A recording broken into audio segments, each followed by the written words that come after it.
Evangelho segundo escreveu São Marcos. Vamos logo. Quem era Marcos? Sei que todo mundo deve ter lido, com certeza. Quem era Marcos?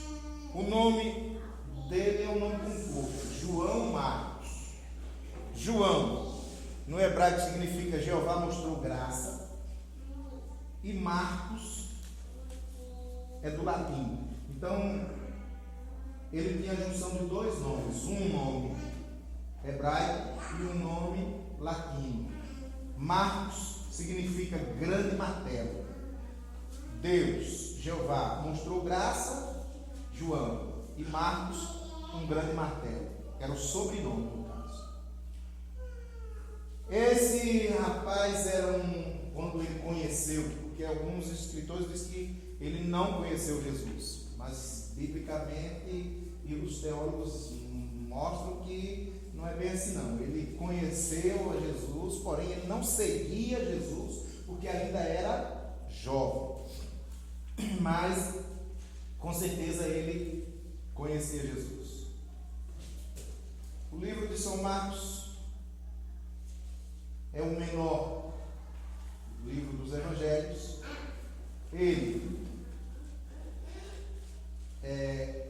pelo que tudo indica, era uma família próspera, de posses, porque a casa de João Marcos é a mesma em que o povo se juntou para orar por Pedro, no capítulo 12 de Atos dos Apóstolos. Se reuniam lá, e a mãe de João Marcos, que era Maria, tinha empregada.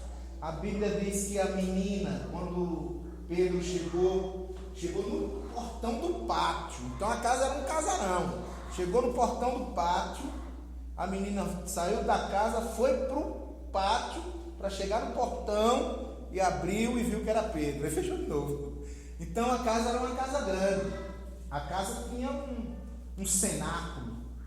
Só tinha cenáculo gente rica, que era um alpendre em cima da casa para o pessoal ir se refrescar, ou então fazer salões de festa. E segundo os estudiosos, tinha 586, segundo Flávio José, 586 discípulos que seguiam Jesus de perto. Quando Jesus subiu do monte, tinha 586 naquele dia. E no dia que Deus batizou o pessoal com o Espírito Santo, tinha quase 120. Por quê? Porque um monte já tinha desistido. Então o Senado não era grande. Para ter esse monte de gente lá, era uma casa de rico. Então ele era de uma família bem próspera. Não era qualquer um. Não. O camarada era de família rica. No tópico primeiro, fala sobre a relação de Marcos com Barnabé. Quando Barnabé e Paulo voltaram de Jerusalém para onde havia levado socorro aos necessitados e regressaram para Antioquia, trouxeram com ele João Marcos como cooperador ou assistente, talvez pelo parentesco do jovem Barnabé. Algumas Bíblias dizem que ele era sobrinho de Barnabé, outra diz que ele era primo. Porque também, isso é irrelevante, também a Bíblia chama o filho de Davi a Jesus, que está com 14 gerações atrás, né?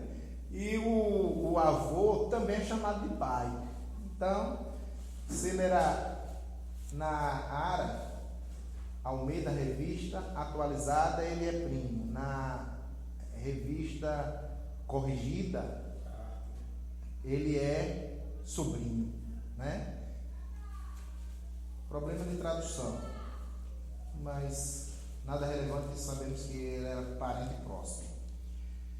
A palavra auxiliar usada para falar da participação de Marcos é Ruperetes. Você vai ver Uperetes, mas é Ruperetes que fala no grego.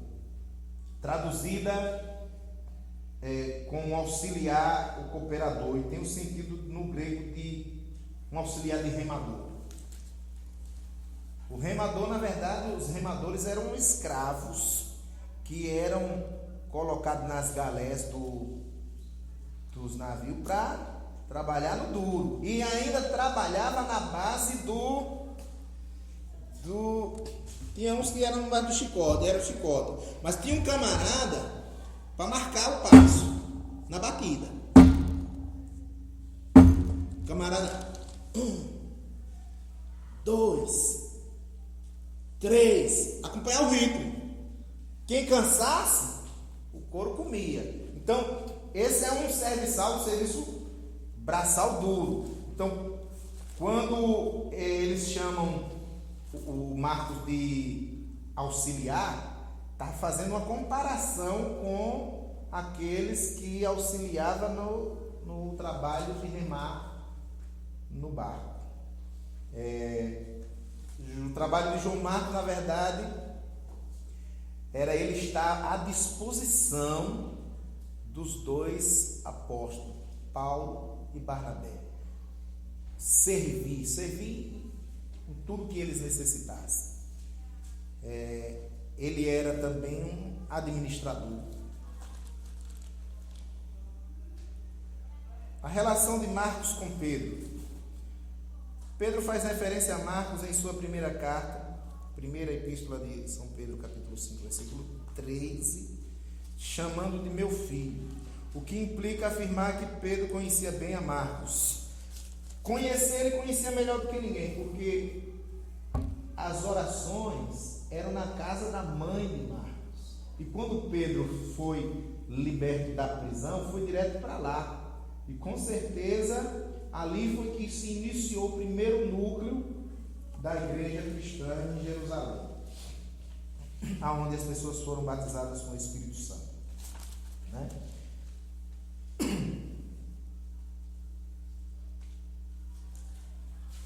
Houve um problema entre Marcos, Paulo e Barnabé.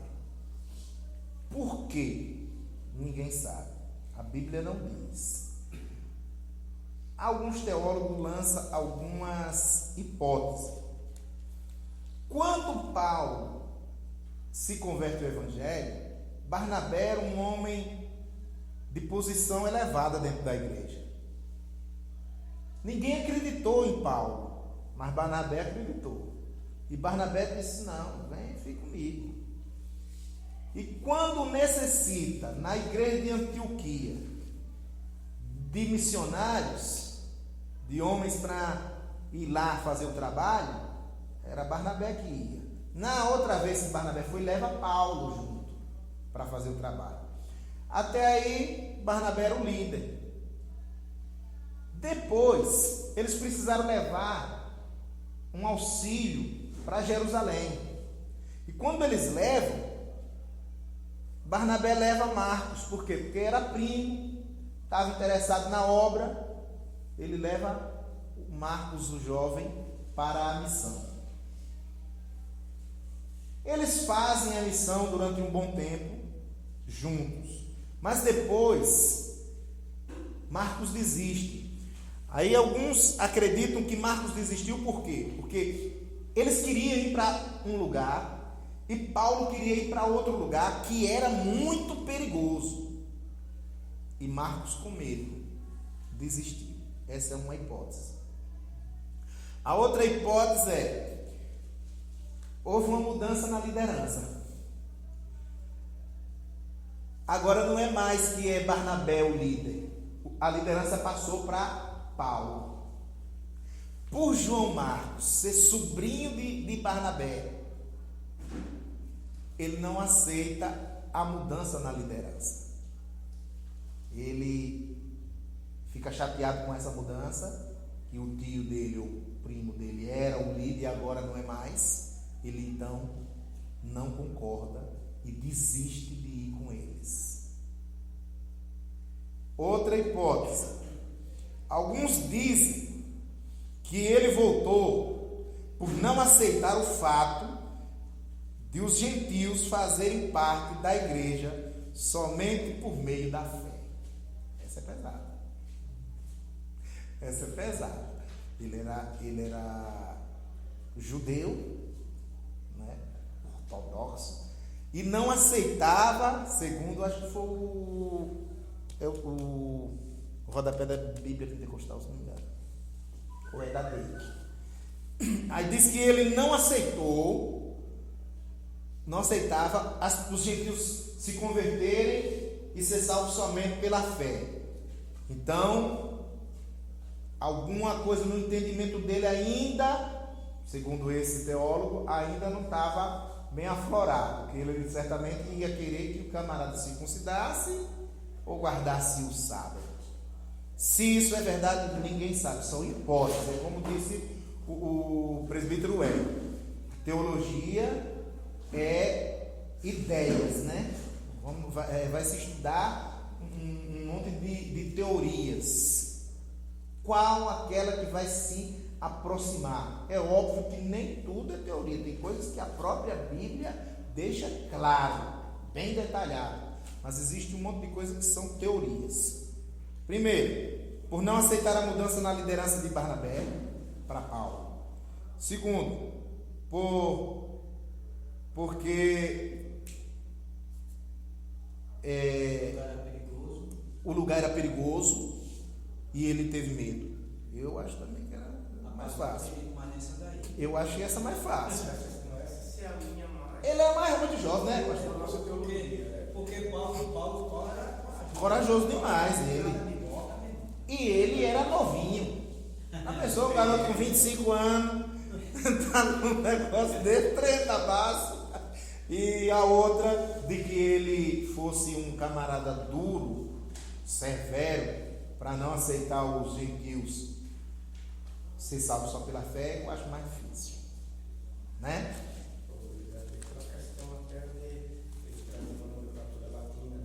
Sim. Não é muito.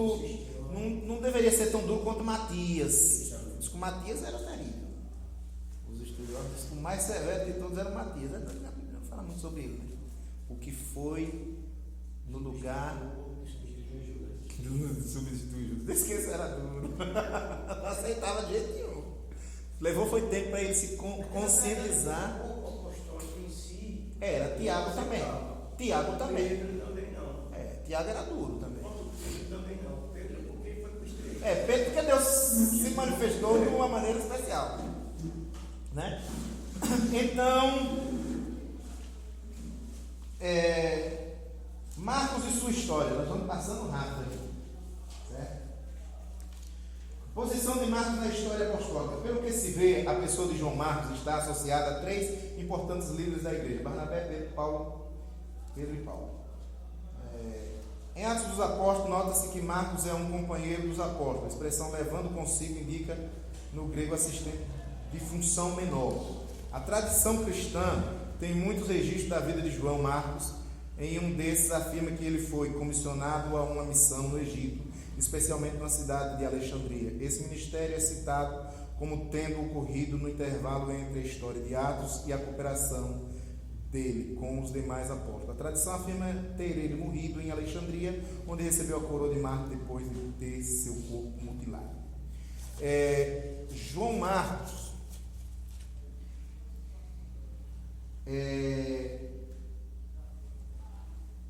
escreveu para os cristãos daquela época com um objetivo de consolar, de confortar os crentes que estavam sofrendo. O evangelho de São Mateus é o evangelho do rei.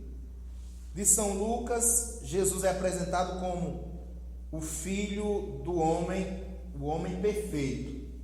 São João é o verbo divino, o próprio Deus encarnado. E Marcos apresenta Jesus como o servo do capítulo 53 de Isaías, o servo sofredor. Como servo sofredor, ninguém sofreu como ele, ninguém nunca teve experiência de sofrimento como ele. Então, Marcos queria mostrar para os crentes que estavam sofrendo que o sofrimento não é em vão. e tem uma finalidade. E que o servo sofredor sofreu, morreu, mas triunfou sobre a morte. Porque o que era que estava acontecendo na vida dos crentes daquela época para Marcos escrever isso? Segundo os estudiosos, Marcos escreveu em 60, final de 64 para 65 DC. E no dia 18 de julho de 64 do ano depois de Cristo, aconteceu uma tragédia. Nero tocou fogo na cidade de Roma para fazer uma cidade bonita, para acabar com a favela, para acabar com os favelados. Estou querendo fazer isso aí em cidades grandes como São Paulo e Aracaju, para destruir as favelas, os lugares. Aí ele destruiu, tocou fogo na cidade. A cidade de Roma tinha 14 bairros, só tinha 14 bairros. Mas ele queria destruir a parte pobre da cidade. O fogo, ninguém controla fogo, o fogo tomou uma proporção gigantesca e destruiu a cidade toda. Mas, por obra de Deus, ficou 4 bairros que não pegou fogo. Agora, quem morava nesses bairros? Os crentes. Os crentes que fugiram de Jerusalém e que tinham se convertido e que Roma agora tinha um monte de crente, moravam em 4 bairros que o fogo não pegou, pastor. Milagre, foi? Esse milagre custou caro também, pastor. O Nero diabólico pensou: toquei fogo, estão suspeitando de mim, vou dançar. Mas como o bairro dos cristãos não pegou fogo, eu aproveito a deixa. Foi os crentes. Cadê que o bairro dele não pegou fogo? Aí começou a perseguição. A perseguição foi tão ferrenha que o próprio povo, já não era mais o exército, o próprio povo da cidade queria matar os crentes. E aí, aquele povo cristão, a qualquer momento, era chamado e lançado, e Nero lançava na arena para os leões devorar. Só uma colocação. Tem até um livro que é As Catacumbas de Roma, ele relata esse acontecido. Eu tenho o Coliseu. Tem, né? Aí conta até que Nero ele pegava, como não tinha energia, pegava os crentes, colocava na madeira bem alta, todo mundo vivo, tocava fogo para clarear um pátio do palácio dele. Molhava Botava fogo. com alcatrão. Bebia o camarada de alcatrão, que pega fogo bem rápido, amarrava no poste, tocava fogo no jardim dele. Colocava nos postes da cidade para iluminar a cidade. Os crentes, com uma situação dessa, As luzes eram os cristãos. era a noite toda. Os crentes passando por uma prova dessa, então Marcos escreveu para confortar e consolar esses crentes. O servo sofredor triunfou. Nós também vamos triunfar, não contra Nero, mas contra alguém pior do que Nero, a morte. Entendeu? Esse acontecimento da destruição dos bairros foi no 18 de julho de 64. Final de 64 para 65, Marcos escreve para consolar o Evangelho. E aí também ele morre logo, martirizado. Ele não demora muito depois que escreve o seu Evangelho para morrer, não. Depois morre de Paulo e Pedro, mas ele foi primeiro, ele ainda mais novo, né? E Pedro foi depois dele? Primeiro Paulo, Depois Marcos, depois Paulo, depois Pedro. Tem uma tradição que diz que Pedro, quando estava para ser morto, ele queria fugir De Roma. Aí o Senhor apareceu para ele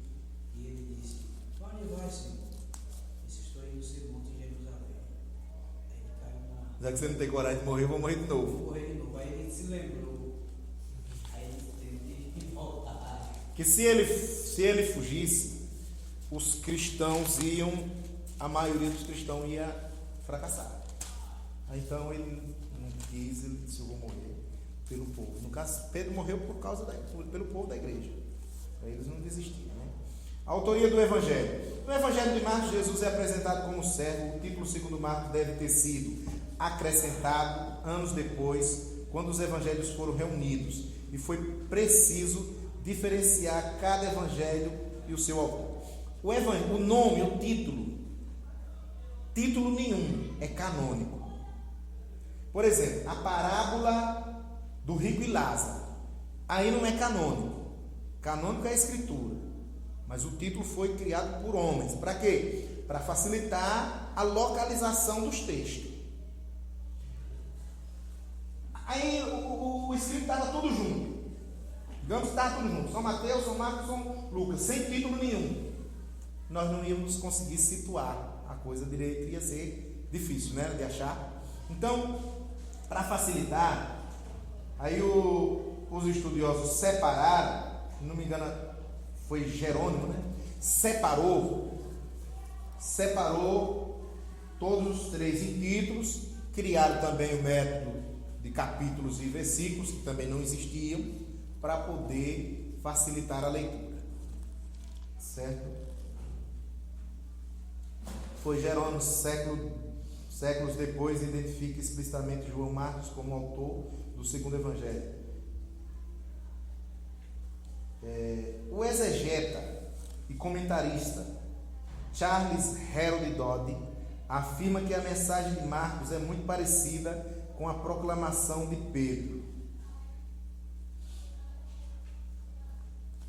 O Evangelho de São Marcos, a linguagem de Marcos e de Pedro, os estudiosos acreditam que são muito parecidas. Por quê? Porque, na verdade, Pedro e Marcos trabalharam juntos, e quando Pedro escreveu as cartas, Marcos estava lá, sendo a amanuense de Pedro. Amanuense é um secretário. E quando Marcos escreve, Pedro dita algumas coisas para ele. Porque Marcos conheceu Jesus, sim, mas quem viveu com Jesus todo o tempo foi Pedro. E algumas coisas ele escreveu por investigação. A datação. Não existe unanimidade quanto ao local onde o Evangelho foi escrito, mas pressupõe-se em Roma ou nas regiões da Itália, o que é confirmado por Irineu e Clemente de Alexandria e citados também por Eusébio de Cesareia, na história eclesiástica. A prova. As provas são essas. Ele menciona as 2 moedas de bronze quando fala da oferta da viúva, né? A oferta a moeda de Jerusalém é uma, a moeda de Roma é outra.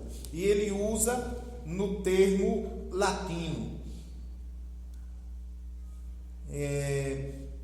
Significa que ele estava escrevendo em Roma. E o pátio, ele chama o pátio de pretório, outra palavra característica de Roma. Isso, para os estudiosos, acredita que ele escreveu de Roma. Marcos é a coluna cervical dos evangelhos de Mateus e de Lucas. O que é coluna cervical? A coluna cervical é só essa parte daqui. Isso aqui é a coluna cervical, o pescoço. A outra é a coluna vertebral, e aqui é chamado de coluna cervical. Por que eles dizem que Marcos é a coluna cervical? Porque a cervical é que faz isso. É que movimenta a nossa cabeça. Então, o Evangelho de São Marcos serviu para Mateus e Lucas ter uma base para escrever o deles. É óbvio que nós sabemos que teve a revelação do Espírito, porque para eles escreverem, eles tinham revelações e eles entravam em êxtase. A presença de Deus na vida desses homens era de tal maneira, principalmente os profetas do Antigo Testamento, esses principal. Eles entravam em êxtase, muitas vezes, para escrever a Escritura. Eles escreviam de uma maneira que eles tinham um zelo, um cuidado fora do normal. Quando eles iam escrever, a gente aqui, eu vejo, eu não gosto não. Você não acha um escrito na minha Bíblia? Não escrevo não. Eu tenho um caderno, estava falando com o pastor, eu tenho um caderno. Toda curiosidade que alguém diz e eu aprendi, aí eu anoto. Mesmo no culto, anoto aqui. Quando chego em casa, eu boto no meu caderno, não. Mas na Bíblia não. Quando eles iam escrever a Bíblia, eles lavavam as mãos várias vezes para depois escrever. Mas quando chegava no nome, no tetragrama, HYWH, que é Jeová, ou Iehová, esse é o certo. Aí eles lavavam as mãos, o rosto, para depois escrever. Aí nós aqui não temos muito cuidado, né, com a palavra. Não é verdade?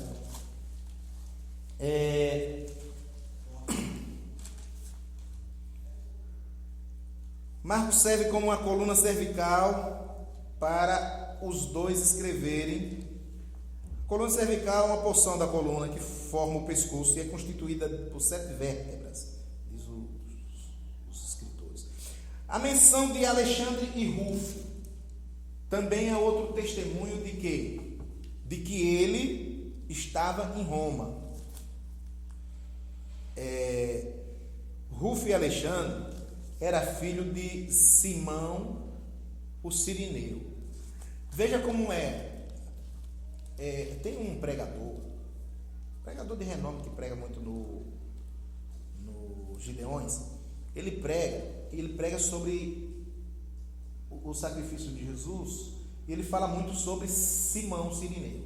Ele diz que Simão vinha de lá de Cirene, que é lá na Etiópia, né? Veio para a festa da Páscoa. E quando os camaradas iam para a festa da Páscoa, só que depois de analisando a Bíblia, a gente vê que está tudo errado aí. Quando o camarada vinha para a Páscoa, segundo ele, o Yosef Akiva, diz que o camarada, no sacrifício do pátrio, as pessoas ficavam de longe, esperando um respingo do sangue. Se o respingo do sangue, os camaradas depois molhavam o isopo no sangue e salpicava o povo. Se uma gota de sangue caísse na roupa, que eles iam de branco, e o camarada visse um respingo de sangue, ia para casa feliz porque tinha sido justificado por Deus. E ele imagina que, ele prega dizendo que Simão foi para essa festa, vestido de branco, para receber um respingo de sangue, e chega no caminho, o camarada põe aquela cruz nas costas dele, que na verdade ele veio de lá só para aquele culto. Aí quando a gente lê na Bíblia, a gente vê que Simão Cirineu vinha do campo. Quem vem do campo vem estar fazendo o quê? Trabalhando. Heresia. Tirou da onda. Vamos para a Bíblia. Esse Yosef Akiva cearense, ele não é judeu. não, melhor dizendo, judeu do Ceará, é melhor dizer. Ele usou o pseudo para abrir as portas. Né? Judeu do Ceará. É segundo a sua.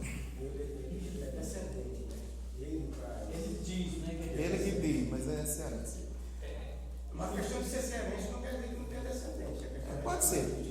Agora, só que aí, biblicamente, para nós a origem dele não é. Mas biblicamente tem que tomar cuidado com o que o camarada está dizendo. Sabe por quê? Porque assim, eu conheço. Né? Jesus já tem 5 anos. Que é muito bonito.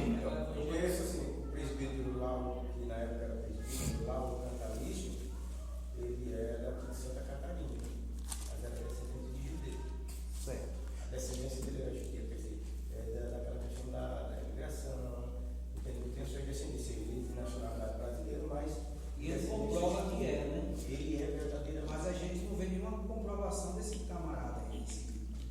Pastor, é tão bonito quando a gente ouve uma mensagem assim que traz uma coisa fenomenal. Assim, mas vamos pegar e vamos analisar a Bíblia para ver se dá certo. Diga.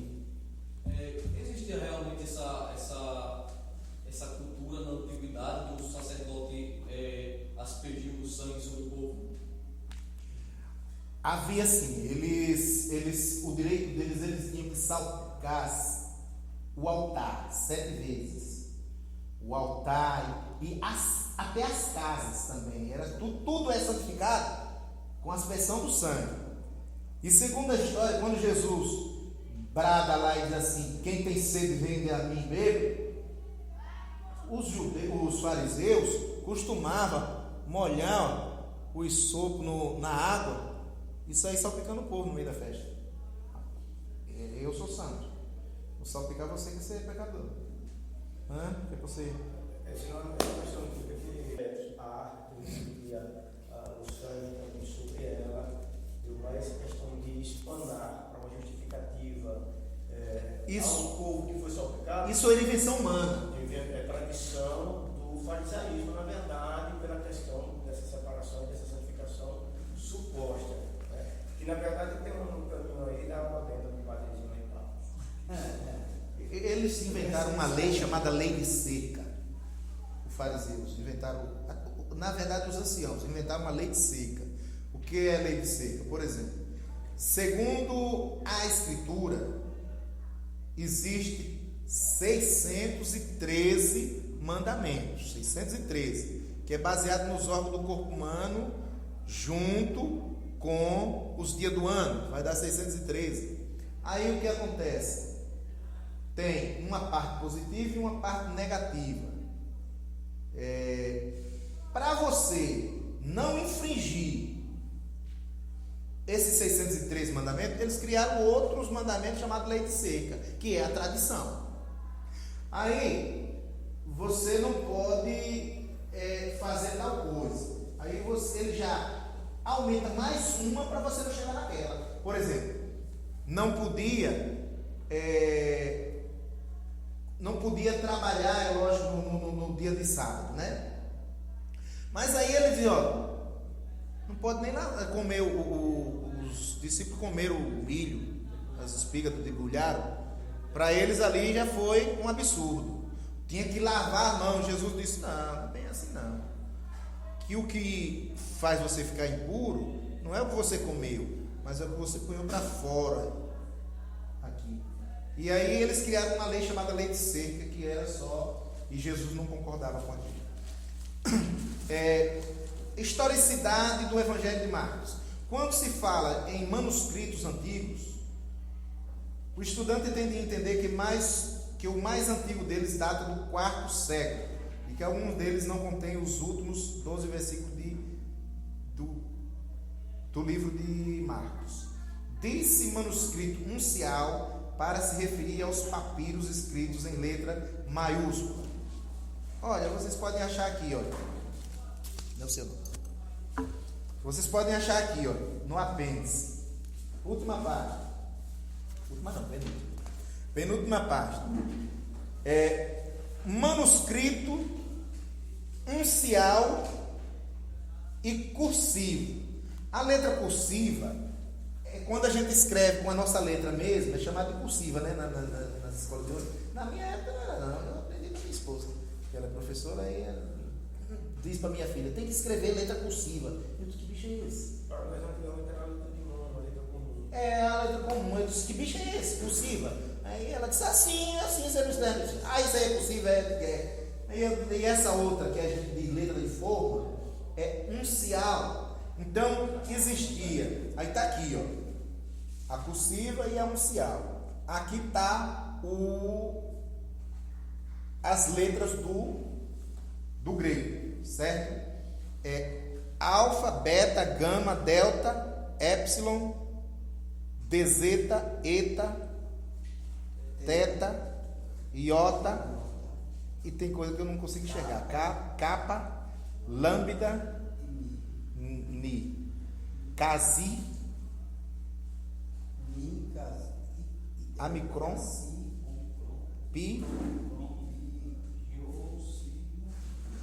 Tal, Tau, Y, Fi, Ki, Psi e Ômega. Por isso que Jesus diz: eu sou O alfa e o ômega. Primeira letra e a última letra. Ele é o começo e também é o fim. O que o escritor quis mostrar aqui foi isso. Os manuscritos só existiram depois de 400 anos depois disso, de Jesus. Então, alguns manuscritos antigos faltam os 12 últimos versículos do capítulo 16 de São Marcos. Porém, tem uma quantidade ainda como 18 manuscritos unciais e 600 manuscritos cursivos, que contém o Evangelho de São Marcos completo. Aí alguns, para questionar, porque tem uns camaradas que é difícil de... para questionar, diz que esses colocam um colchete nos 12 últimos versículos, não concordando que aqueles versículos sejam canônicos escritos por Marcos. Porém, a Bíblia completa, o ortodoxo acreditamos que ele escreveu os últimos 12 versículos também. Acredita-se que tenha sido escrito em grego e tinha como alvo os leitores romanos. Ele escreveu no grego chamado de koiné. Existia o grego clássico e o grego koiné. O clássico, quem usava eram os sábios, os filósofos, os grandes estudiosos. Paulo conhecia o grego clássico e conhecia o koiné. O koiné eram os pobres, como nós, que falamos uma linguagem mais simples. Então, povão, oxente. Aí, nós vai, né? Aí, ele escreveu para um povo simples e escreveu o koiné. Porém, acredita que, na verdade, ele não conhecia o grego clássico. E o grego, o koiné dele ainda era fraco, de Marcos, né? Já Paulo não, Paulo conhecia o grego, o grego clássico, o koiné, o latim, o hebraico, o aramaico. O camarada era fera. É tanto que ele conhecia, vou deixar para no Atos dos Apóstolos, isso aí. Ele conhecia as histórias gregas. Tem uma história linda que eu acredito que o presbítero ele deve conhecer, sobre o Deus desconhecido, já ouviu falar? Uma história maravilhosa. Por quê? Porque não podia, os judeus não era para estudar as histórias gregas, não era para estudar outras coisas além do hebraico. Mas o Gamaliel era terrível. O Gamaliel tinha um rolo guardado dentro de uma parede na casa, segundo os estudiosos, de coisas escondidas que no judaísmo não era permitido ler, e ele lia e guardava e escondia, e ele ensinou para Paulo, e naquilo lá livrou a vida de Paulo. O ensinamento que ele deu livrou a vida de Paulo, e nós vamos ver isso lá em Atos dos Apóstolos, capítulo 17 a 19, mas é outra história. Vamos mais para frente. O conteúdo de Marcos. Marcos, diferentemente de Mateus e Lucas, não descreve o nascimento de Jesus, inicia o Evangelho relatando o ministério de João Batista. Por quê? Os outros precisou mostrar a genealogia, porque era o rei, e o outro porque queria mostrar que ele era o descendente da mulher. Então, eles usaram a genealogia. Ele já vai direto, relatando o ministério de João Batista. Jesus veio de Nazaré da Galileia e por João foi batizado no Rio Jordão. O que indica que o batismo de Jesus não se deu no Jordão, na altura da Galileia, mas bem abaixo, nas imediações do Mar Morto, local citado por João como Enom, que hoje se situa na Jordânia, do outro lado do Rio Jordão. Isso é irrelevante. Em Marcos, o Senhor não anuncia sua missão messiânica. Não permite que os espíritos malignos proclamem isso. Até mesmo quando Pedro anunciou que Jesus era o Messias de Israel, Jesus proibiu os discípulos de anunciarem aos demais.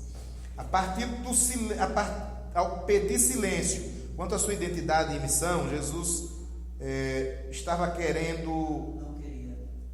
Ele não queria, que acreditava que os discípulos ainda não estavam preparados para tal coisa. É tanto que ele disse certa vez que não podia dizer certos tipos de coisa ainda para os seus discípulos, mas quando o Espírito Santo viesse, ele iria revelar todas as coisas. Aí ele sabia que muitos deles não estavam preparados para compreender tais coisas, então ele se reservou.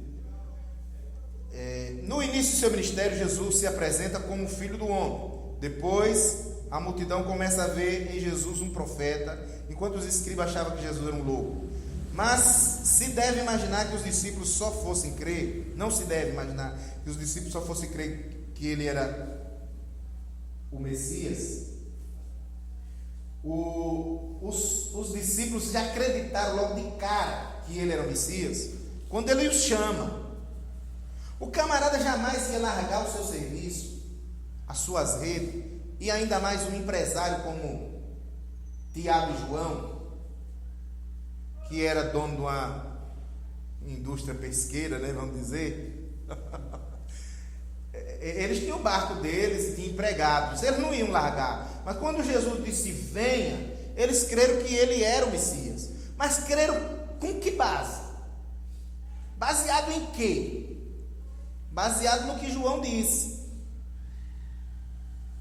Eles criam em João, que João era profeta, e acompanhavam João. E João viu Jesus vir de longe. Antes disso ele disse: vem um que eu não sou digno de desatar as alparcas. Esse daí é o Filho de Deus, o ungido. Um outro dia diz a Bíblia que João estava batizando, aí vem Jesus. Quando Jesus vem, aí ele diz: esse aí é o que eu falei ontem, que eu não sou digno de desatar as alparcas dele. É esse aí. Esse aí é o Cordeiro de Deus que tira o pecado do mundo. Estava dizendo que era o Messias. Então quando Jesus disse: venha Pedro e André, olha aí, porque André era discípulo de João Batista, né? Olha aí o homem que João Batista falou, é ele o Messias. Já foram. Então, o que o escritor diz aqui, ó, não se deve imaginar que os discípulos só fossem crer que Jesus era o Messias depois da declaração de Pedro, em Mateus 16,16. Tu és o Filho de Deus. Não, eles já acreditavam antes. Porque desde o início do Evangelho de João, Jesus é proclamado pelo Batista como o Cordeiro de Deus que tira o pecado do mundo, o Filho de Deus. André, Filipe, Natanael reconhecem a Jesus como Messias. Portanto, a ideia de um messianismo vem desde os primeiros dias do ministério de Jesus. Os evangelhos sinóticos, nós vamos passar para algumas polêmicas aqui, que não vai dar tempo mesmo.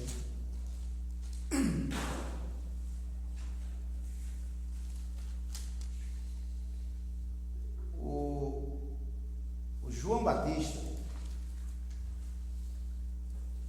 o precursor de Cristo, na letra A, na página 52, fala João o Batista.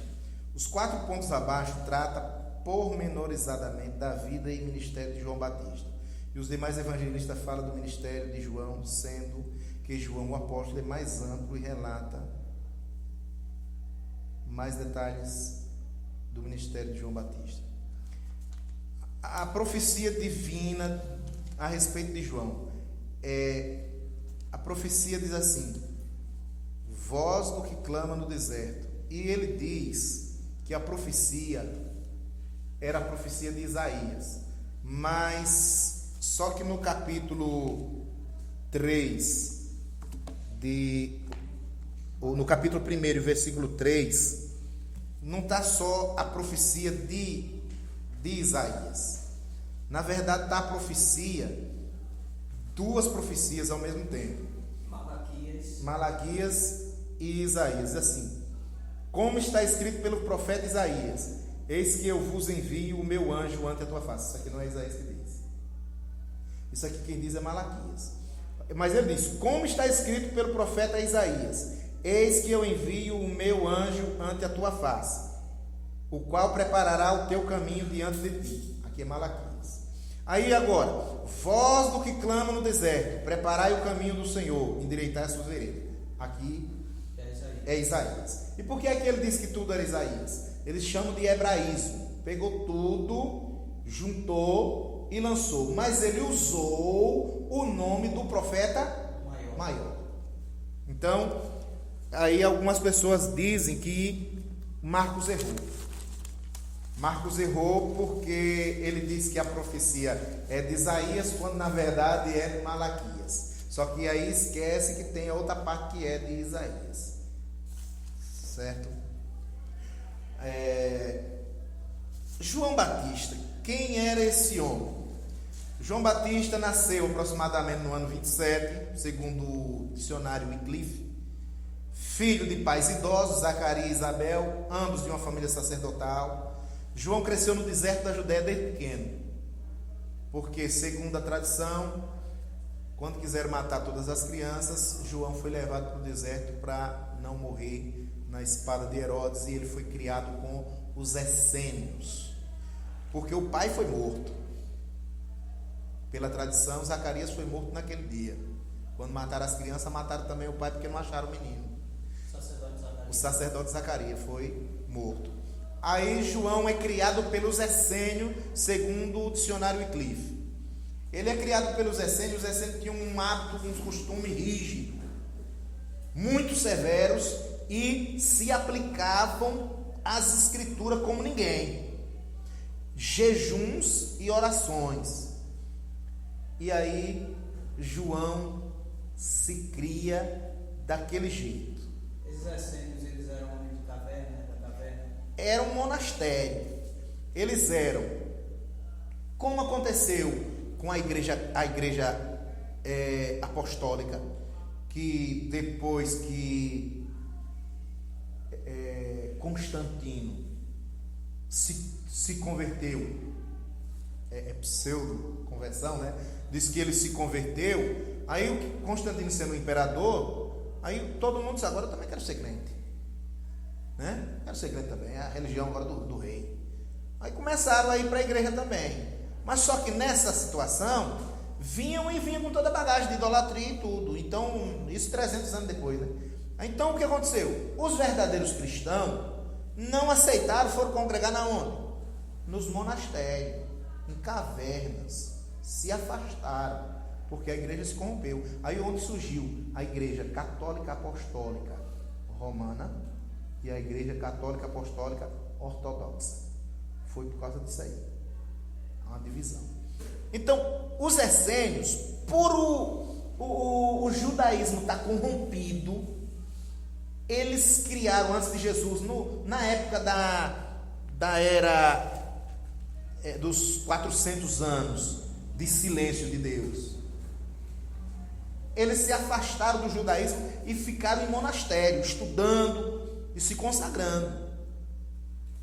E aí João foi criado no meio desse povo, com aquela cultura rígida, e lá vem ele, aquela maneira de viver, vestido com pele de camelo, comendo mel silvestre e gafanhoto.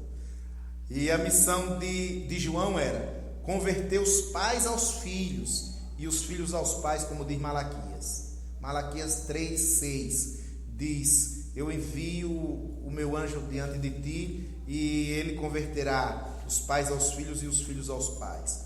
O que ele queria dizer? Que a família estava destruída, a família estava sem base. O pai não respeitava, ou seja, o pai usava de, abuso de autoridade com os filhos, e Deus não se agradava. e os filhos não respeitavam mais os pais. Aí Deus envia João para colocar no eixo, para ensinar o amor entre família. Aí Paulo vem falar em Efésios 6:4, dizendo para os filhos honrar os pais e os pais não irritar os filhos. Em Colossenses 3:21 a mesma coisa. Então, a missão de João: colocar uma família sólida em Israel, preparar o caminho do Senhor. Preparar o caminho do Senhor era, quando um rei ia numa cidade, ele mandava um ministro para arrumar as estradas.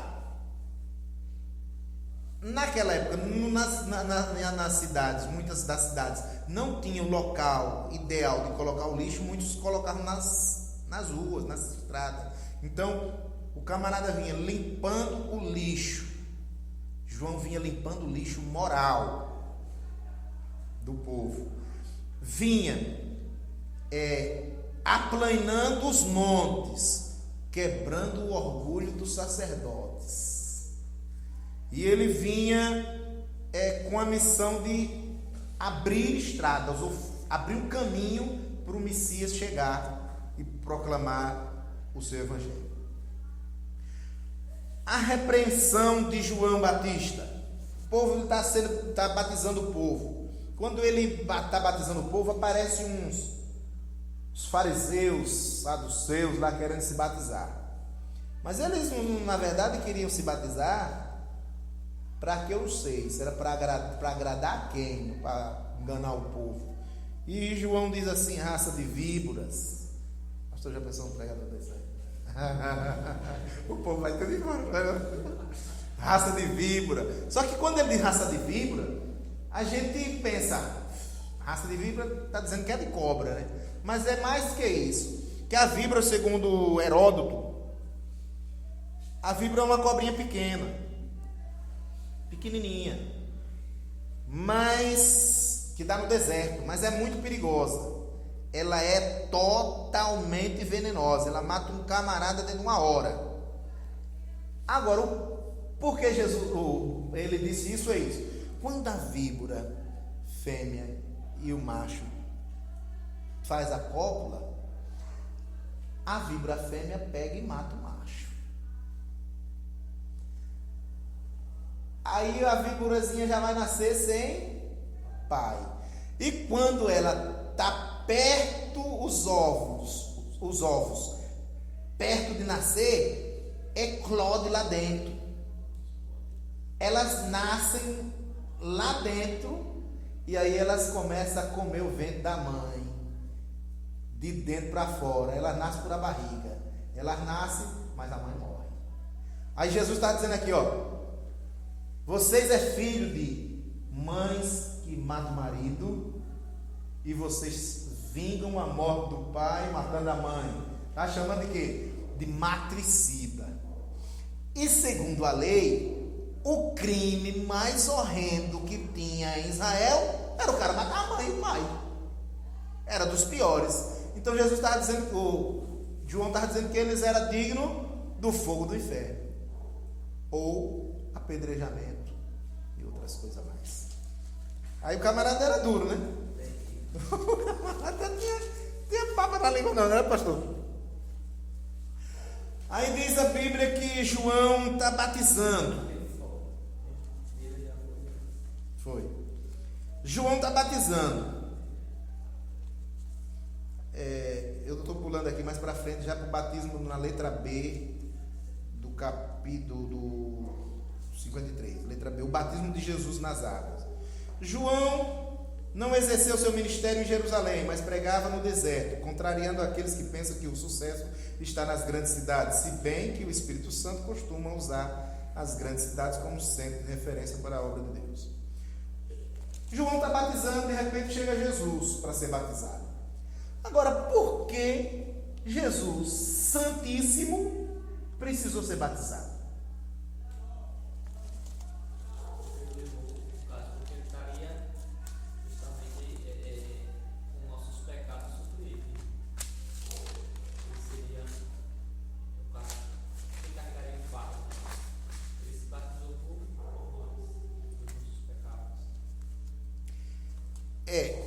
ele não necessitava ser batizado. Porém, eu tenho uma dívida. E a minha dívida tem que ser resgatada por um parente, que é chamado de parente remidor. Se você for meu primo e a minha terra está endividada e você quiser resgatar, você pode, você é meu primo. Você vai lá e paga. Porém, nós temos que ser parente, certo? Se não for parente, não pode resgatar. Se Jesus viesse como Deus, ele não podia resgatar, porque ele não era parente do homem. Ele tinha que ser homem 100%, certo? Porém, ele tinha duas naturezas, 100% homem e 100% Deus. Porém, eu já vi até escritores de escola dominical fazer essa falha. Marco Feliciano outro dia pregando, dizendo que Jesus, como Deus, ele sabia de tudo. Não, Jesus não sabia de tudo aqui na terra, não, Senhor. Se ele soubesse e ele tivesse o atributo da onisciência, ele não seria mais qualificado para morrer no seu lugar. Porque quem é onisciente? Deus. Se ele tivesse onipresença, Jesus não era onipresente aqui na terra. Era Deus, 100% Deus e nada de homem. Se ele tivesse a onipotência, ele nunca morreria na cruz, porque o Deus Todo-Poderoso morre. Então, quando a Bíblia diz assim, que ele se esvaziou de si, é que ele deixou no céu onipotência, onipresença, ele deixou a onisciência, imanência e transcendência. Os 5 principais atributos. Esses dois o pessoal não costuma falar não, porque é um negócio mais complexo, é no bacharelado que o pessoal estuda isso. Mas ele não veio com esses atributos. Então para ele morrer no meu lugar, ele tinha que ser parente da humanidade, homem. Aí o que acontece? O batismo de Jesus se batizou primeiro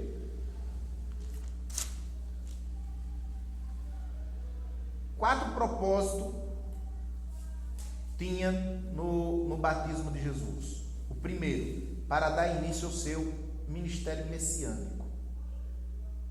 Segundo, para se identificar com a humanidade.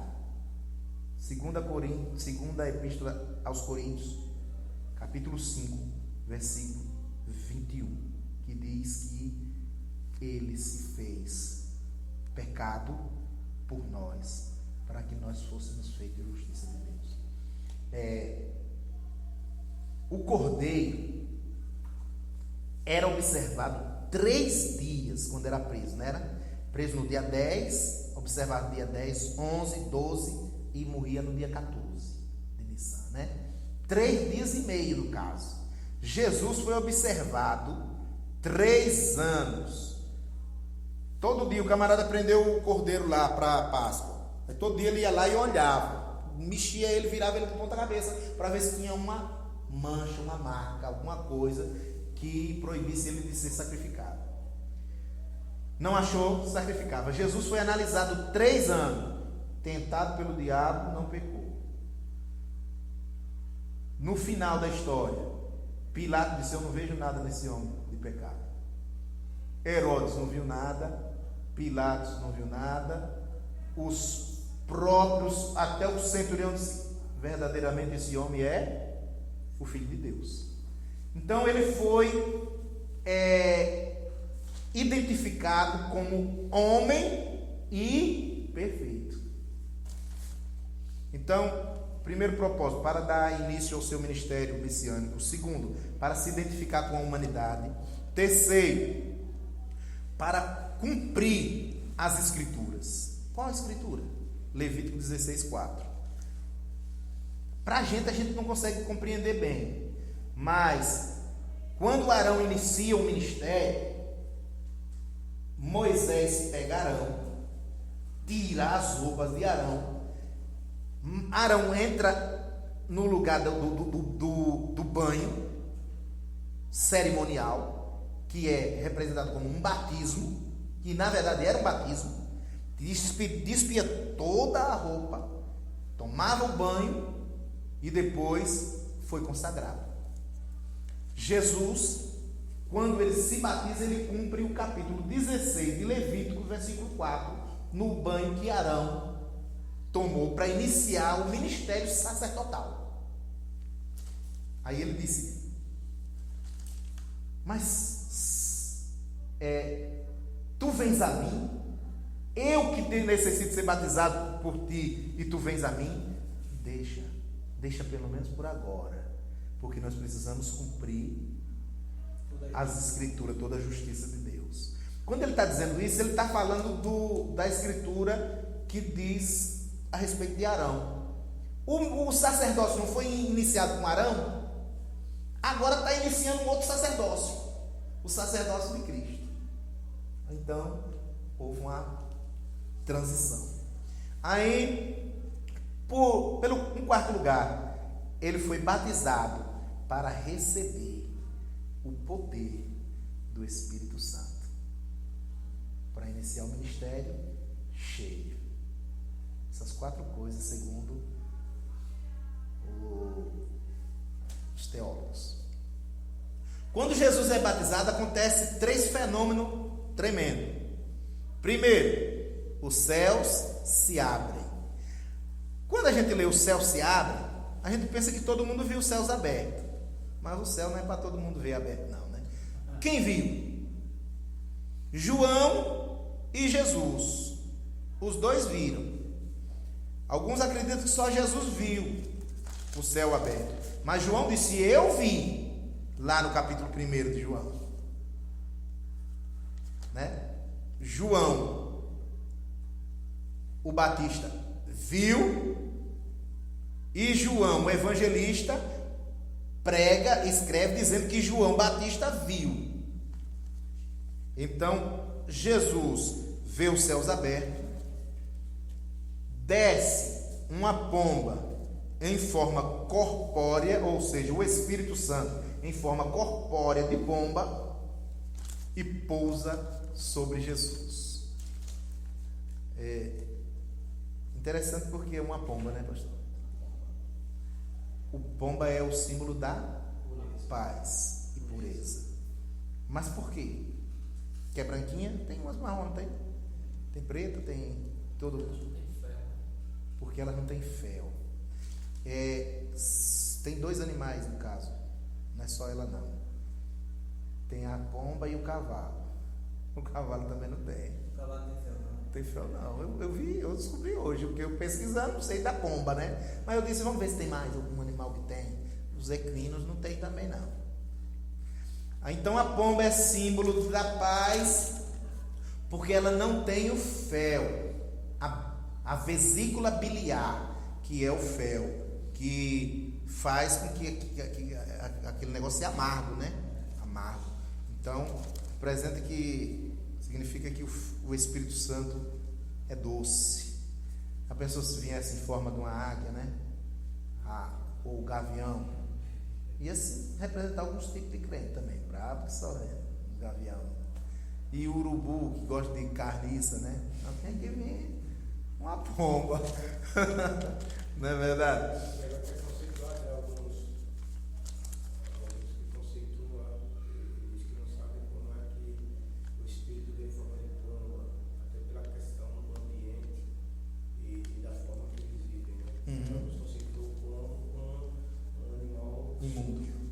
Mas é mansinho, né?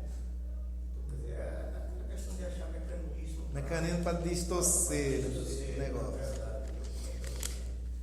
A voz que se ouviu vinda dos céus. A voz vinda do céu era a testificação do Pai de que aquele homem era seu filho.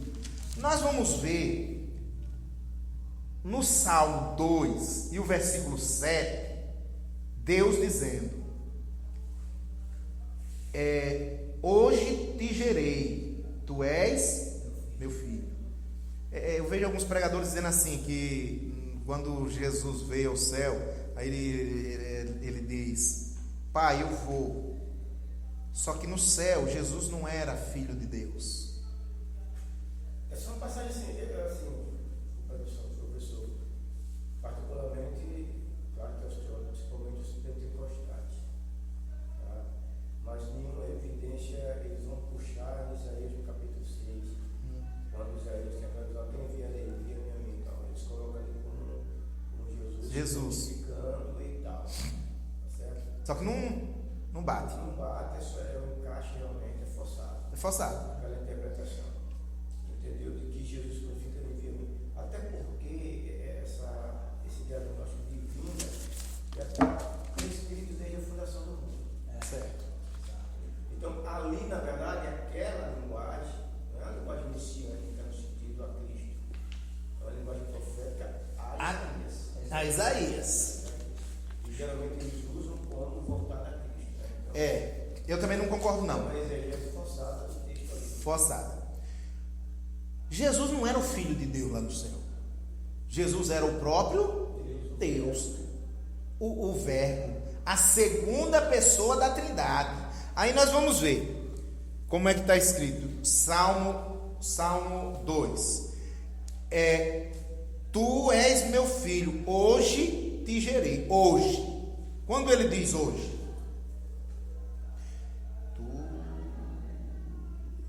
Recitarei o decreto. O Senhor me disse: Tu és meu filho, hoje te gerei. Ele lá no céu não era o Filho de Deus, era o próprio Deus. Quando Deus diz isso, Deus está falando do dia em que o anjo aparece lá a Maria,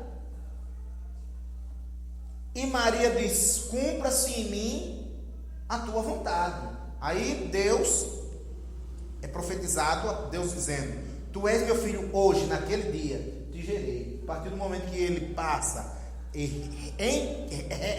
encarna no ventre de Maria, ali ele passa a ser o Filho de Deus, como homem na terra. Mas antes não, antes ele era o próprio Deus. Aí nós vamos ver em Isaías capítulo 42 e o versículo 1, Deus dizendo outra vez a respeito do seu filho: Eis aqui o meu servo, a quem sustenho o meu eleito, em quem se compraz a minha alma. Pus o meu espírito sobre ele, juízo produzirá entre os gentios. Quando Deus diz isso através de Isaías, o povo esperava esse homem, o Salvador, o Messias. Quando Jesus é batizado, aí Deus comprova para o povo que está ali que o filho dele, o Messias, o Salvador que tanto esperado, era aquele que estava sendo batizado. Porque no momento que ele é batizado, o céu se abre, o povo não viu. Jesus viu e João viu. A pomba, o Espírito Santo repousa em forma de pomba, o povo não viu. Mas João viu e Jesus viu. Aí agora uma voz poderosa, e todo mundo escutou. Não foi só Jesus que escutou, e nem João. Toda a multidão escutou, os anjos escutaram, e os demônios todinhos escutaram. Esse é o meu filho amado, em quem a minha alma tem prazer. Quando Deus diz isso, ele está dizendo que o versículo de Isaías 42 primeiro se cumpriu agora. É esse aí o Salvador. O povo não tinha mais desculpa de não aceitá-lo. Mas só que Deus não falou isso só por causa do povo. E não. Imagina, faça uma analogia aqui comigo. Jesus nasceu, aí quando ele está bebezinho, Satanás prepara uma cilada, usa Herodes e mata todas as crianças. Matei. Teve uma festa, o menino nasceu, tem uma festa, veio antes para todo que é lado aí, cantando, osando ao rei, matei o menino. O menino vai para o Egito, para Heliópolis, volta para Nazaré, passa-se 30 anos, ou 28, né? O menino já dava quase 2, 28 para 29. Aí agora o menino está com 30 anos, sendo batizado. Aí Deus brada do céu e diz assim: esse é o meu filho amado em quem a minha alma tem prazer. Em outras palavras, Satanás, você não matou coisíssima nenhuma. Olha ele aí, ó, é esse que vai pisar na sua cabeça. Pode se preparar que o couro vai comer. E ele cheio do Espírito Santo. Quando ele está cheio do Espírito Santo, agora segure, que agora você vai ser pisado. Entendeu? Então Deus falou desafiando o próprio Satanás. Como Satanás ouviu aquilo, termina o batismo de Jesus, o Espírito Santo impele Jesus ao deserto, para ele ser tentado. A tentação de Jesus no deserto. Impelido pelo Espírito Santo, Marcos é conciso, ou seja, usa só de palavras necessárias, bem rápido, pouca coisa. Fala que Jesus estava no deserto, entre as feras, mas os anjos o serviam. Há uma diferença. Adão e Eva foram tentados no paraíso, umas condições maravilhosas, e pecaram. Jesus foi tentado no deserto, no meio das feras. E segundo os estudiosos, no deserto de Jericó, que pode ter sido lá, que é próximo, tinha chacais, que é terrível, hienas, lobos ferozes, serpentes, panteras e leões. Todos ferozes, e Jesus estava lá, sendo tentado de uma maneira ou de uma situação muito mais difícil do que Adão e Eva. Uma dúvida que eu sempre tenho. Em algumas partes eu leio de uma forma, em outras partes eu leio de outra dúvida. Esse período que Jesus passou no deserto de 40 dias, ele foi tentado 40 dias sem parar, ou ele só foi tentado ao final dos 40 dias? Ele foi tentado 40 dias consecutivos. As 3 tentações foi o ponto culminante que os escritores colocaram. Os outros não falam direito, assim, detalhadamente. Marcos fala que ele foi tentado os 40 dias consecutivos. Só Marcos. Os outros falam que ao final dos 40 dias. Os outros falam o ponto culminante. Mas Marcos diz que foi todos os 40 dias. Imagine só, uma coisa dura de se aguentar é o sono, né? Não é não? Agora imagine, olha, veja. E logo o Espírito o impeliu para o deserto, e ali esteve no deserto 40 dias tentado por Satanás. 40 dias tentado por Satanás. Está dizendo que foram os 40 dias consecutivos. Uma coisa que é difícil de aguentar é o sono, né? Já pensou, você quer dormir e alguém chega lá para lhe perturbar o tempo todo? Não foi brincadeira. Não se sabe o que ele fez, como foi as tentações, mas eu sei que foram 40 dias consecutivos. Se pegar a ideia do deserto, já é a tentação no sentido aí, pode ser aquela tentação explícita com os 3 pontos culminantes, mas um estado de provação. Porque você na provação, você é tentado a desistir. Fome. Né? E outra coisa, Marcos, Calor, frio. Essa mudança de temperatura realmente brusca. Outra coisa, a questão da tentação da questão do sono. Eu não podia dormir. Se era rodeado de férias. Como é? Eu não podia dormir. Rodeado de férias, Rodeado né? de férias, a pouco eu não poderia ser tragado. Tragado. Então, Complicado. tem toda essa questão. Então nós temos que ver a mente do autor, o que ele quer transmitir. E assim, eu acredito que não era 40 dias, Satanás chegava ali e fazia as tentações como fez no ponto culminante. Mas como o professor colocou, é aquela questão da excitação. Ele está ali, o diabo vai atormento, Pavor, né? usa a questão de uma fera, de um E a animal, pessoa com fome tantos dias, segundo o camarada chega a ter até alucinações. Então, essa questão, e no deserto também a escassez, até a própria escassez de água, né, que realmente é a Faz o camarada ter visões de um, como é o nome? Do oásis. O camarada vai lá, cadê a água que não tem? Esse jejum aí, foram 40 dias de jejum, não é isso? Certo. Foi total, ele foi parcial? Olha, os escritores, os teólogos acreditam que não foi de água, porque a Bíblia diz assim, que ele teve 40 dias e não comeu pão. E o diabo tentou fazer... memória, o texto faz menção, não comeu e não bebeu. Então, o que nós estamos lidando aqui é que nós estamos lidando com... Vamos ver, não? Com um processo de sobrenatural.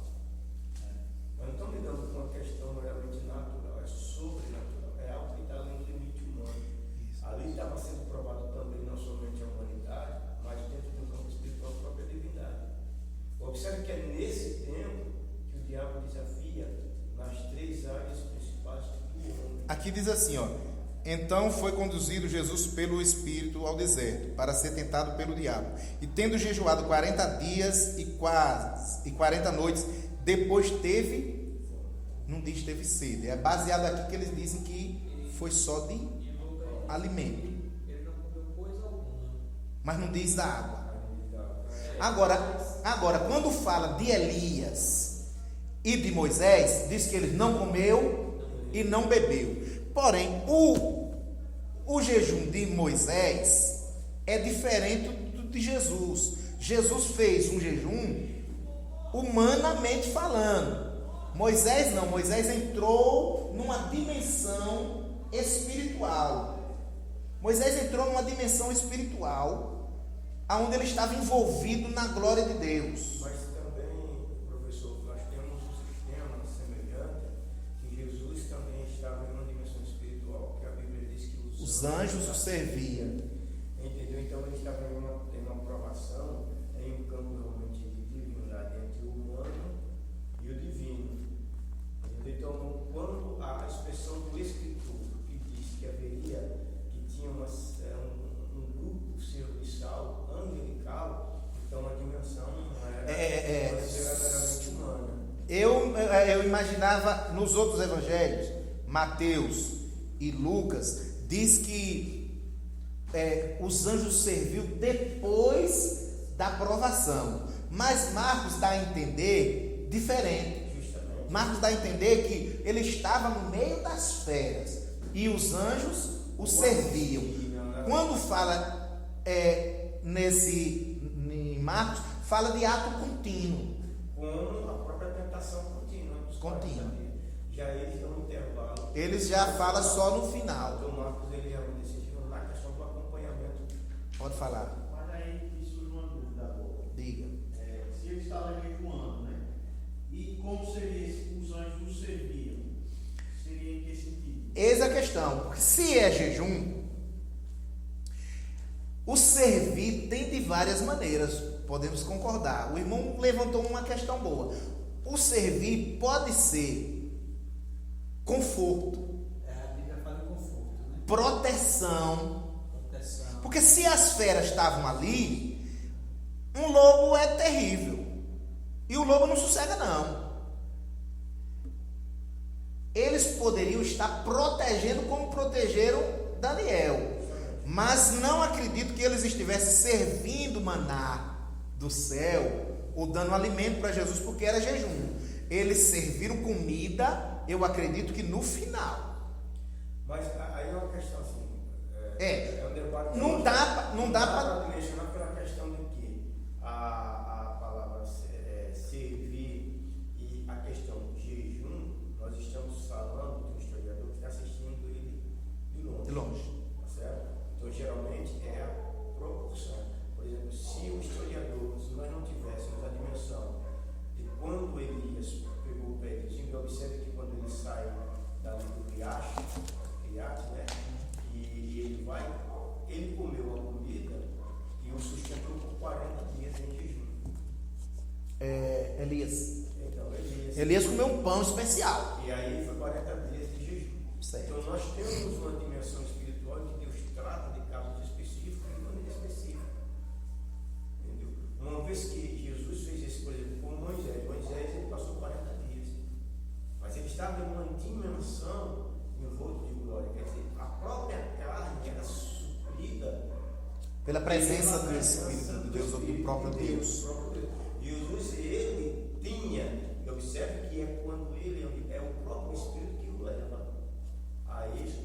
Então ele tinha a presença do Espírito. E aí a assistência do serviço angelical na questão da segurança. Só que uma coisa nós vamos ver. A diferença do jejum deles. 40 dias de Moisés de jejum. Ele desce do monte. 800 e tantos metros de altura. Um homem com 80 anos. Ele desce do monte, normal, com o mesmo vigor que ele subiu. É certo que esses 40 dias que ele estava muito bem, fisicamente. Elias comeu e andou 40 dias. O jejum de Jesus é diferente do deles. Porque quando diz que depois dos 40 dias ele teve fome, Agora, está aí o detalhe. a fome era tão forte. Mas aí observe que o escritor, e Marcos ele disse, e Lucas vai comentar isso com Mateus e vão concordar. Depois de 40 dias. então a fome apareceu. Era o tempo final da provação. E é aí que os anjos servem como maná. Mas só que tem uma coisa. Agora, então nesse intervalo da fome agora, é que o inimigo se propaga diretamente fazendo a proposta que transformar a pedra em pão. Então o irmão acredita que o jejum de Jesus foi sobrenatural. Sobrenatural. Ele foi sobrenatural. É o que eu estou falando. São causas especiais para momentos especiais. É um treinamento. Ali estava em jogo realmente o processo messiânico. Ali entra agora em ênfase essa junção do divino com o humano. O que acontece? Esses 40 dias é vencendo a carne. Ou vencia ou era vencido pelo lado espiritual. Então ele tinha toda essa assistência espiritual. Quando é 40 dias, ele está no ápice da necessidade humana. E aí é como se acontecesse assim: o espírito agora fala assim, eu vou agora deixar ele dessa dimensão, e ele vai para a dimensão totalmente terrena, e aí ele vai para a prova cabal. E aí ele manda o agente da tentação. E aí que o diabo entra em cena na sua força. Eu acredito que ele passou os 40 dias com fome. Não, eu estou falando que ele passou os 40 dias. Não nessa dimensão espiritual. Não, sim. Como por exemplo, Deus pode tornar esse lugar aqui. No momento, se Ele quiser, Ele pode tornar esse momento aqui em eternidade. Como? Nós vamos ver dentro o maná. O maná, o camarada colhia ele hoje. E tinha que comer ele hoje para amanhã, né? Se ele colhesse no sábado, na sexta, e ele ficasse até o domingo, ele não apodrecia, né? Então, passou pelo sábado. Se colhesse ele hoje, sexta-feira, hoje é sexta, aí amanhã, o sábado, ele não estragava. Só estragava no domingo. Mas se eu colhesse ele no sábado, que não podia, ele estragava. Mas nós estamos vendo uma dimensão de ordenança, de ordem, de lei. Aí quando o Senhor põe ele dentro, só aguentava um dia. Quando o Senhor põe ele dentro da Arca da Aliança, ele aguenta 856 anos. Porque entrou numa dimensão, saiu do Cronos e entrou no Kairos. Então, mas nós estamos trabalhando aí, certo. Nós estamos trabalhando no sistema de testemunho da Arca. Então, por que preservou-se? Para o testemunho. Observe que está lá no testemunho. Até o tempo que a Arca desapareceu. Quando eu estou tratando da questão da dimensão espiritual, é o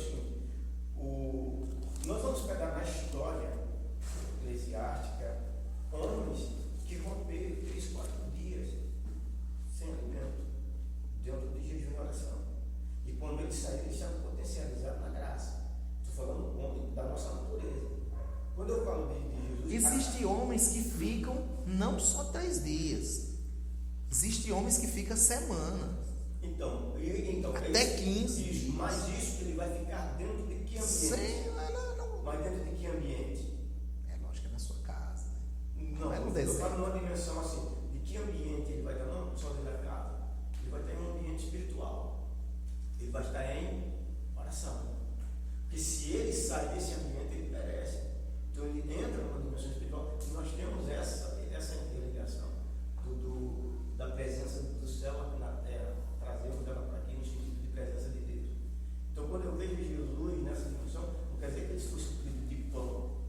É que ele viveu em uma comunhão, em um treinamento, porque dali por diante ele é passado por esse ministério avassalador no sentido de destronar, tanto em obras como em palavras e em dimensão espiritual, o efeito do diabo. É o que Hebreus vai dizer. Ele veio para desfazer a obra do diabo. Então, quando ele entra nessa dimensão e ele chega no período de provação, que já é um sistema cronológico, para dar ênfase também no reflexo do Antigo Testamento a homens que ficou com o seu nome registrado, Jesus veio realmente como filho do homem, vamos ver como servo.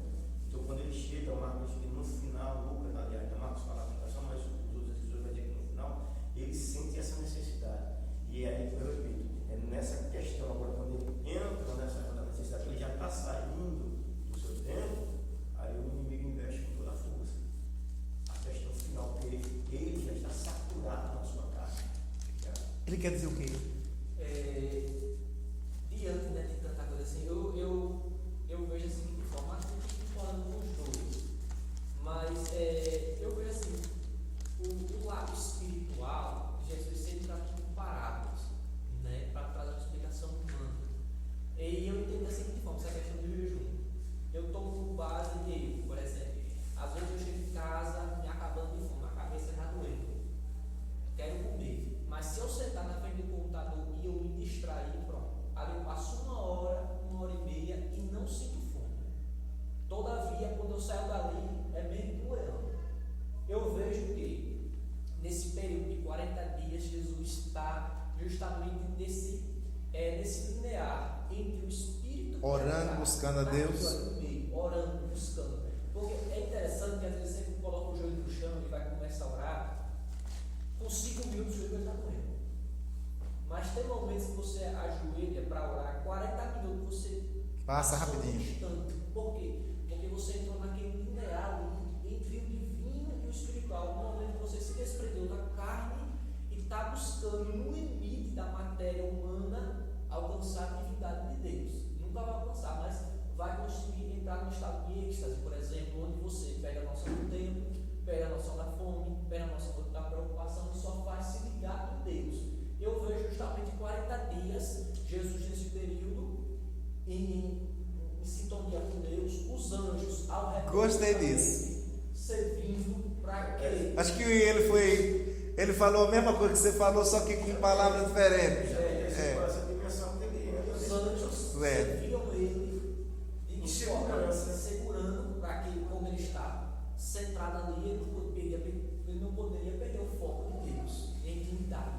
Os anjos se livravam e ao final desses 40 dias é que tipo, ele volta para o 100% humano. Aí quando o cara volta na naturalidade, sai meio puleando. Cadê a comida? E é aí quando ele sai dessa dimensão para o final da aprovação, que o inimigo investe toda a sua capacidade de desfazer agora todo esse sistema divino, quebrar todo esse. Muito Tá bom, cheio gostei de disso. Deus, mas também está cheio da fome, cara. Da fome. E é aí onde está justamente o ápice, onde você está dentro do caminho largo do estreito.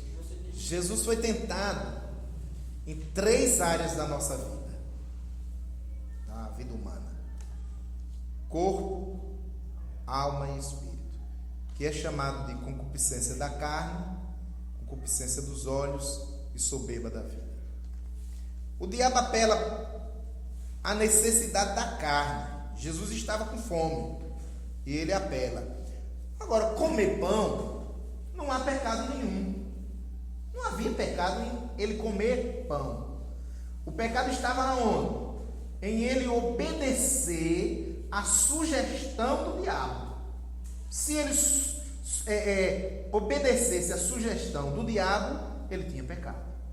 Por quê? Ele teria dado lugar à concupiscência da carne e obedecido à voz do diabo, que já é pecado. E esquecido até também do que ele veio fazer. Ele queria tirar o foco dele do que ele veio fazer. Em segundo lugar, o diabo tenta induzir Jesus ao orgulho, o orgulho espiritual, o orgulho de ser o quê? O Cristo, o ungido de Deus. Ele diz: se tu és o Cristo, se tu és o Filho de Deus, se tu és o Filho de Deus, lança-te daqui abaixo, porque está escrito que aos teus anjos dará ordens ao teu respeito. Só que o bicho é astuto. Ele só usa uma parte da escritura. Ele não usou a outra parte. Porque aos seus anjos dará ordem ao teu respeito para te guardar em todos os teus caminhos. O caminho de Jesus é o caminho reto, o caminho da obediência ao Pai. E a Bíblia diz que o povo de Israel tentaram a Deus lá no deserto. Como eles tentaram? Será se Deus está no nosso meio ou não? Se tiver, queremos água, né? Se Deus estiver no nosso meio, queremos água. Aí eles tentaram a Deus, duvidando de Deus. Se Jesus, para mostrar, porque ele imagina, lá embaixo, no pináculo do templo, ele estava lá em cima, lá embaixo está um monte de gente, se pular eles vão ver, e cair lá ileso, o povo vai ver o seu Messias, o Cristo. Ele tentou usar um orgulho espiritual que não havia em Jesus. E aí Jesus disse, mas está escrito também, não tentarás o Senhor teu Deus. E o pior é que ele sempre usava a Bíblia de uma maneira torcida. A gente costuma dizer distorcida como se já tivesse torcida, né? Ele usou de uma maneira torcida, ele torceu a palavra para enganar a Jesus. Só que o problema é que Jesus conhecia toda a palavra e ele nunca pegou. Aí ele diz mais uma vez, ele tenta mais uma vez, ele tenta induzir Jesus a alcançar o reino terreno, que ele não veio para isso, para alcançar o reino terreno. Ele induz Jesus a alcançar o reino sem sacrifício, sem a cruz. Porque na verdade Deus tinha falado lá no jardim do Éden que o filho dele viria, mas seria ferido no calcanhar, que era a crucificação. E ele sabia disso, que era o sofrimento. O calcanhar, segundo o pessoal, diz que esse lugar aqui é frágil, né? O calcanhar de aqui. O calcanhar seria o sofrimento de Jesus. Aí ele apela a Jesus para fugir do sofrimento e alcançar o reino terreno de uma maneira mais fácil. Agora como? Adorando a Ele. Aí Jesus usa a palavra de novo. Mas está escrito que só adorarás o Senhor teu Deus. Diferente de Adão e Eva. Eles foram tentados na mesma coisa, só que num estado muito melhor. Quando ele tentou Eva, ele usou o mesmo método: concupiscência da carne, a concupiscência dos olhos e a soberba da vida. E disse a serpente: ora, a serpente era mais astuta que todas as alimárias do campo que o Senhor Deus tinha feito. E esta disse à mulher: é assim que Deus disse: não comerá de toda a árvore do jardim. Olha que bicho mentiroso. Não comerá de toda a árvore do jardim? Não, Deus só disse de uma. Aí a mulher foi dar ouvido. E disse a mulher à serpente: do fruto das árvores do jardim comeremos. Aí ela não conhecia o mandamento, porque Deus deu o mandamento para Adão, né? Com certeza Adão passou para ela, e a Bíblia, segundo os estudiosos, que eles eram um. Quando Deus falava para Adão, falava para ela. Só que ela não deve ter dado atenção. Mas do fruto da árvore que está no meio do jardim, disse Deus. Já mentiu, ela já errou. Porque o fruto, a árvore da ciência do bem e do mal não está no meio do jardim. A Bíblia diz que no meio do jardim está a árvore da vida. E se o ponto do meio desse salão for aqui nessa lajota aqui, aí a física diz que não existe 2 centros no meio, né? Não tem como ter duas coisas não ocupam o mesmo centro, o mesmo espaço, não ocupa. Então, ela não conhecia, ela disse, o fruto da árvore que está no meio do jardim, não podemos comer. E nem tocar. E ainda acrescentou que não podia tocar, e Deus não disse isso. Aí ele disse, já peguei, agora eu detono com ela. Ela não sabe de nada, pronto. Foi isso que ela pensou. Peguei o ponto fraco dela, vou detonar. Aí ele disse, então a serpente disse à mulher, certamente não morrerás. Certamente não morrereis. Aí já demitiu Deus, viu que ela era fraca, aí já inventou que Deus era mentiroso. Porque Deus sabe que no dia em que deles comerdes, se abrirão os vossos olhos e sereis como Deus. Aí surgiu a concupiscência dos olhos. Sereis como Deus, sabendo o bem e o mal. Aí diz, e vendo a mulher que aquela árvore era boa para comer, concupiscência dos olhos. Concupiscência dos olhos. A outra, concupiscência Da carne, do desejo de poder. de poder. E o outro, soberba. Soberba da vida. Serei Ser igual a Deus. Aí foi onde ele matou ela. E ela desejou tudo. É mole? Aí diz a Bíblia que e vendo a mulher que aquela árvore era boa para comer, agradável aos olhos, concupiscência dos olhos da carne, tomou, e boa para dar entendimento. Tomou do seu fruto, comeu, deu também ao seu marido, e aí já pecaram. Então foram abertos os olhos e ambos conheceram que estavam nus. Eu estudei com uma professora endemoniada de história, que acreditava no marxismo. Aí disse, a serpente fez um bem tremendo para a humanidade. Feliz. Adão e Eva eram ignorantes, estavam nus e nem percebiam. Os dois eram tão ignorantes que eles estavam nus e nem percebiam. Não é que eles não percebiam, eles não necessitavam de roupas. Como? A Bíblia nos diz que eles, não sei se é Salmo 112, 116, 101, uma coisa assim. A Bíblia diz que Deus está envolto à sua glória. Da mesma maneira, quando a Bíblia diz assim, porque todos pecaram e foram destituídos da glória de Deus.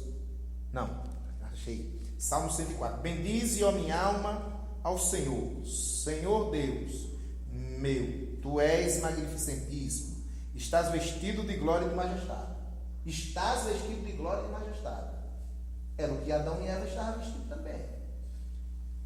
Ele cobre-se, ele é Deus. Ele cobre-se de luz, como de uma veste. Estende os céus como uma cortina. A Bíblia diz, porque todos pecaram e foram da glória de Deus. Quando disse isso, sabe o que foi? Adão e Eva não precisavam de roupa, porque o corpo deles estavam vestidos de luz. Por eles estar na presença de Deus, cara a cara com Deus, todo dia, aconteceu o que aconteceu com Moisés. O rosto de Moisés brilhou. Os anjos, serafins significa que eles são brilhantes, ardentes. Por quê? Porque estão na presença de Deus direto. Então, o corpo deles fica reluzente. Adão e Eva, por todo dia ter contato com Deus, estavam nus? Sim, mas o corpo deles estava vestido com a luz, digamos, eu vou usar essa daqui, né, que é fraquinha, né, que estava vestido com a luz do resplendor da glória de Deus. Pecou. Quando eles pecaram, a glória, sabe aquela auréola que passa, que vê na cabeça dos anjos, né? Segundo as ilustrações. Quando eles pecaram, a glória, o brilho desapareceu. O que foi que aconteceu com a gente? Aí eles viram que estavam nus. Aí a ignorante, que é ela, que é a professora, disse que eles eram tão ignorantes que estavam nus e não percebia.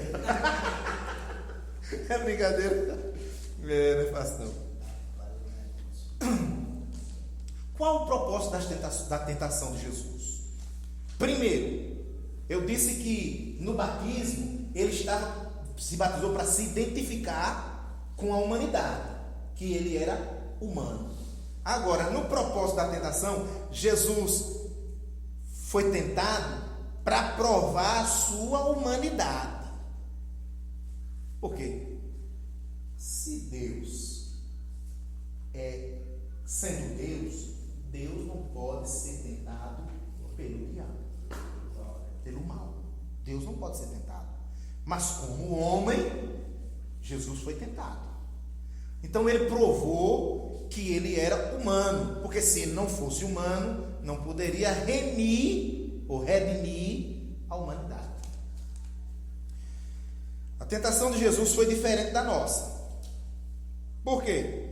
No sentido que somos tentados externa e internamente. Já Jesus não. Jesus foi tentado externamente, pois não tinha natureza caída. Como é que eu sou tentado? A Bíblia diz que quando nós somos tentados, nós somos engordados pela nossa própria concupiscência, nossa própria natureza. Ou seja, dentro de mim já tem algo pecaminoso. Só basta ver uma coisinha, pronto, já chama atenção. E Jesus nada do que fosse pecado chamaria a atenção dele. Não chamava e não chamou. Por quê? Porque nele não havia nada de pecado, porque na verdade ele não foi gerado do pecado. Então é diferente. Nós, quando somos tentados por coisas exteriores, mas principalmente de dentro para fora. Muitas vezes não precisa nem o diabo nos tentar. É nós mesmo que nos tentam. Não é não. É sério, a gente meio que procura e se quebra todo. Por quê? Porque dentro de nós, um certo escritor disse assim, ó, eu achei bonita essa frase, nunca esqueci, faz muitos anos que eu li. Nós não somos pecadores porque pecamos. Nós não somos pecadores porque pecamos. Agora, nós pecamos porque somos pecadores. Para vocês entenderam? Alguém não se tornou pecador porque cometeu um pecado. Não. Agora, esse alguém cometeu um pecado porque tem dentro de si a natureza pecaminosa. Entendeu agora? É isso. Então, Jesus não foi tentado. Pode falar. Eu entendi a diferença da frase. Certo. Só que aí não abre uma brecha não para, vamos dizer, não, eu pequei, não foi porque eu fui fraco, eu pequei porque minha natureza é pecaminosa. Não abre uma brecha, não abre uma legalidade para eu pecar. Não, eu estou dizendo assim, pelo sentido. Tá? Pela frase, né? Isso. Mas de todo jeito, ou pecando ou não pecando, o camarada que não se submete a Deus, ele já pecou, né? Ele é condenado. O que o escritor quer dizer é que nós pecamos sempre, porque dentro de nós tem uma natureza pecaminosa. Porém, essa natureza pecaminosa deve e tem que ser subjugada. Quando eu não subjugo ela, eu estou pecando. Já estou pecando por não subjugar a carne.